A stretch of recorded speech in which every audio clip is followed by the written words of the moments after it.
Alors en fait, la raison pour laquelle nous faisons ce type d'expérience, c'est pour obtenir la nature et la position des atomes dans l'espace, donc savoir un petit peu quel est l'environnement de chaque atome et quelles sont les distances qui vont séparer chacun de ces atomes.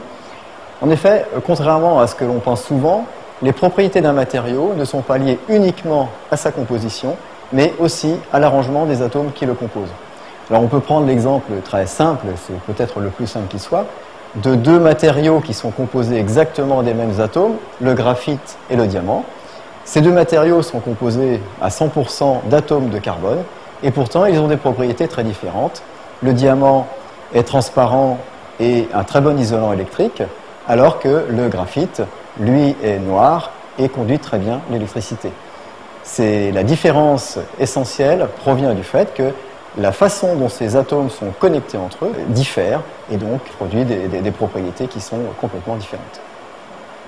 La définition d'une longueur d'onde, en fait, c'est le moment où l'onde va repasser par la même amplitude, et on peut imaginer que c'est un petit peu la même chose qu'une roue sur une surface qui, lorsqu'elle a fait un tour complet, donc une circonférence, va repasser aussi exactement par la même position. Imaginons qu'on ait envie de demander à un enfant si une route est pavée ou au contraire recouverte d'un enrobé bien lisse. On va lui proposer deux solutions. La première, de se promener avec une paire de rollers sur cette route, ou la seconde, de faire la même chose à vélo. Il est clair qu'avec les rollers, dont la circonférence, entre guillemets, la longueur d'onde, est à peu près en accord avec la dimension des pavés, eh bien, l'enfant va être secoué beaucoup plus qu'avec le vélo, qui lui a une circonférence, une longueur d'onde beaucoup plus grande.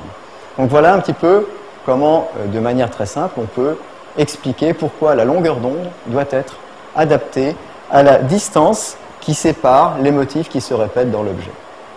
Alors il se trouve que dans les matériaux de structure cristalline bien ordonnée, la distance entre les plans d'atomes est de l'ordre de quelques angstroms, donc 10 puissance moins 10 mètres. On a bien compris qu'il fallait donc utiliser une longueur d'onde qui n'était plus celle de la lumière visible, comme avec ce laser, mais une longueur d'onde d'environ 1 angstrom, et c'est le cas des rayons X. Lorsqu'on éclaire un morceau de tissu avec un laser, en fait, on va éclairer une zone qui comporte de nombreux trous. Et donc on peut voir sur l'écran derrière le cliché de diffraction. La distance entre les tâches de diffraction dépend de l'espacement entre les mailles du tissu, et même inversement proportionnel. Ici, j'ai donc une image de diffraction où les points s'écartent de la tâche centrale. On va simplifier le problème en considérant uniquement deux trous. On va considérer par exemple le point central ici. Si je prends l'onde qui est issue du point noté S1 ici, elle parcourt le chemin vert supérieur.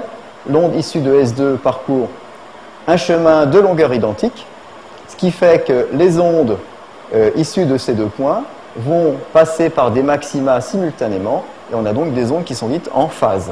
Si ces ondes sont en phase, eh bien leurs amplitudes s'ajoutent. On va donc avoir en ce point une intensité importante.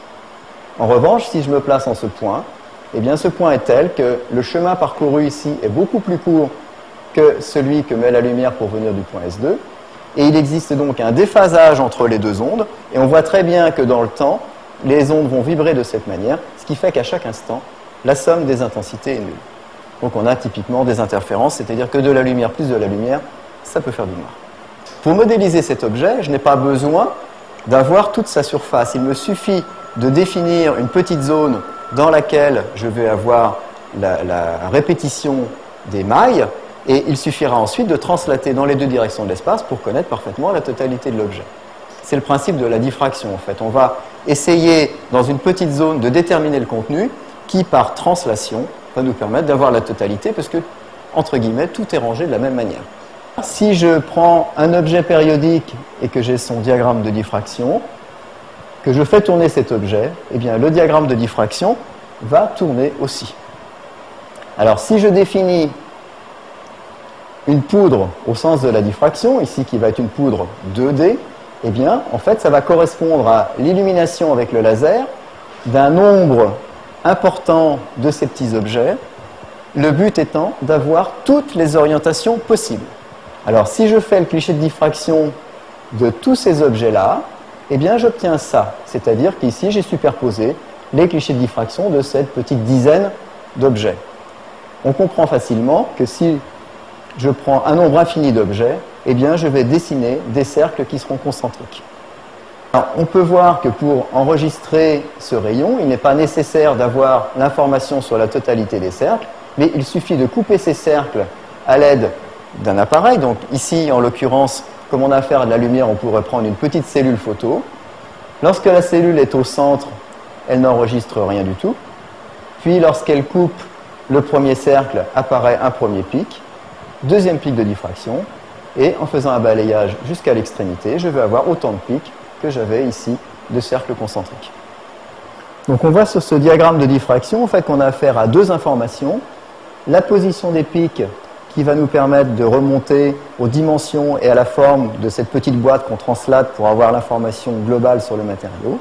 Et dans cette boîte, bien sûr, il y a des atomes qui ont une certaine nature. Et bien de la nature et de la position des atomes vont dépendre l'intensité des différents pics. Ici, le laser, ça va être notre tube qui va émettre des rayons X, donc à une longueur d'onde qui est adaptée aux distances qui sont entre les plans d'atomes. Ce faisceau X va arriver donc par l'intermédiaire de ce tube sur le porte-échantillon qui va se placer là.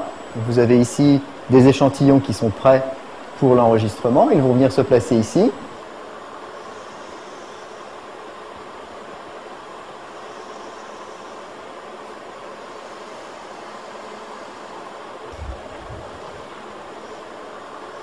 Et dans cette direction, il va y avoir diffraction, c'est-à-dire qu'on va avoir formation de cônes emboîtés les uns dans les autres, dont l'image tout à l'heure était les cercles sur l'écran. Le détecteur qui est là, c'est exactement ce que l'on a vu précédemment, c'est le petit détecteur qui va donc couper tous ces cônes de diffraction de manière à obtenir le diagramme qui était sur l'écran tout à l'heure.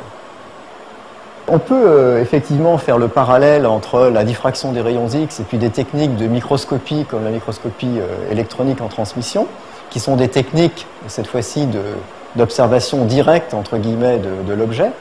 Dans le cas d'une observation avec un microscope, aussi puissant soit-il, on va observer une toute petite partie de l'objet et éventuellement se focaliser sur un défaut qui ne sera pas caractéristique du matériau.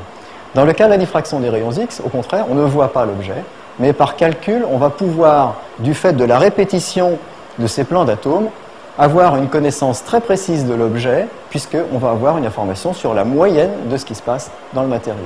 Donc ces techniques sont très complémentaires, et on peut voir dans certains cas, par exemple, qu'on peut remonter non seulement à la structure, donc à l'arrangement des atomes, mais aussi à la taille des particules qui composent ce matériau, et qu'on pourra éventuellement comparer entre la microscopie électronique en transmission et la diffraction des rayons X. Donc ce sont des techniques qui sont absolument complémentaires et indissociables.